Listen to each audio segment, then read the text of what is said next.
Oh, au fait, faut que je te parle du dernier film que j'ai vu. C'était quoi?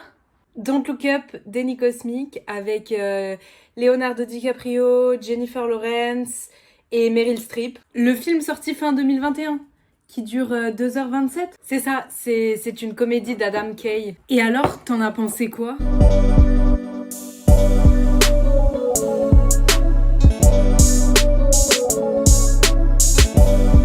Hey et bienvenue dans cette nouvelle vidéo dans laquelle, comme vous avez pu le voir dans l'introduction, je vais vous faire ma review de Don't Look Up, Danny Cosmic. Commencer comme dans toutes mes reviews de films, je vais commencer par mettre une note. Et je vais mettre à Don't Look Up, Danny Cosmic la note de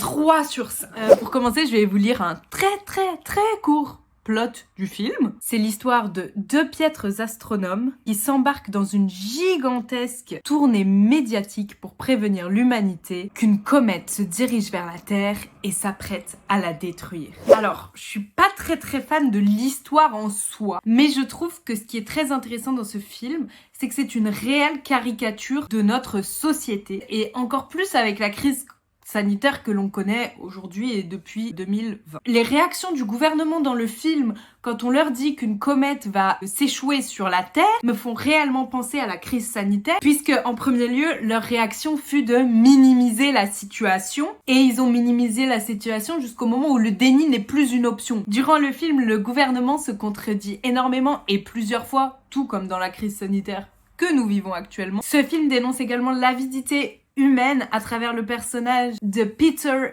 Isherwell, qui demande à ce que la comète ne soit pas détruite afin de s'en servir pour créer de nouvelles inventions et donc s'enrichir, malgré le fait que ce soit dangereux et que le fait de laisser cette comète puisse provoquer la fin du monde. Ce film dénonce également un autre aspect de notre société à travers le personnage interprété par Leonardo DiCaprio, qui, une fois connu, construit tout un business autour d'un événement qui est censé être grave et important et qui est censé être la fin du monde en fait. Et au fur et à mesure du film, il devient aveuglé par la richesse et la célébrité en fait. Ce film dénonce également le problème des médias. À travers ce film, on peut voir que la rupture d'une célébrité avec une autre, ou ce que fait une célébrité, intéresse plus le public que des réelles informations, telles que l'annonce de la fin du monde par exemple. Car on voit bien que durant cette émission, le nombre de vues a atteint son sommet au moment où le personnage interprété par Ariana Grande annonce sa rupture. Sur les plans plus esthétiques et techniques du montage et visuellement parlant, il y a des plans magnifiques. En revanche, les quelques plans qui arrivent très rapidement ou arrêtés, je n'arrive pas à savoir, me perturbent énormément, perturbent mon œil. Passons au jeu des acteurs. Donc Leonardo DiCaprio était excellent dans ce film, je n'en attendais pas moins de lui. Leonardo était entièrement dans son personnage et arrive à nous montrer très clairement les différentes phases par lesquelles passe son personnage durant le film.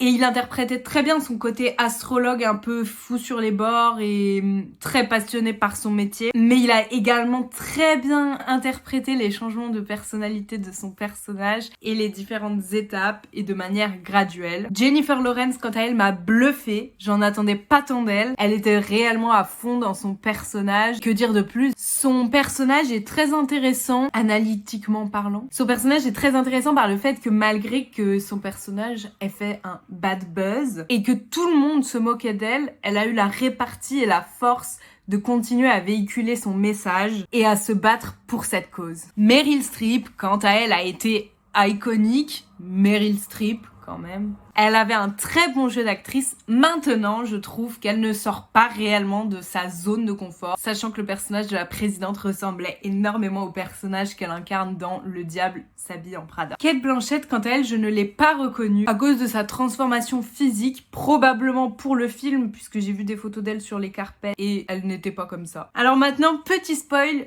je vous redirige à la fin de ce léger spoil.